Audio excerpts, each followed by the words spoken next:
Excuse me, yes please. శవాల లెక్కల గురించి వచ్చాం, జనాభా లెక్కల గురించి వచ్చాం. మీ ఇంట్లో ఎవరెవరు ఉంటారండి? నేను, మా తమ్ముడు, అమ్మ, నాన్న. ఈ ప్రభుత్వం వచ్చిన దగ్గర నుండి మీ నాన్నకి పింఛన్ రావట్లేదు కదా అమ్మా? ఎందుకు రావట్లేదు? 4000 వస్తుంది. జగన్ ఉన్నప్పుడు 3000 వచ్చేది. అదే ఈ ప్రభుత్వం వచ్చిన దగ్గర నుండి ఉద్యోగాలు ఏం రావట్లేదు కదా అమ్మా? ఎందుకు లేదు? మెగా టీసీ కూడా ఇచ్చినాడు. ఎగ్జామ్ కోసం వెయిటింగ్. సూపర్ సిక్స్ కూడా అంత లేదు.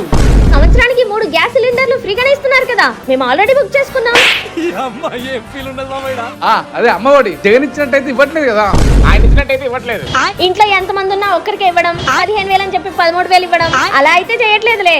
ఎంత మంది ఉన్నా 15,000 ఇస్తున్నారు. అంతా అనుకుంటున్నారమ్మా, ఎంతైనా జగనే బెస్ట్ అని. వీడు వైసీపీలో ఉన్నాడే.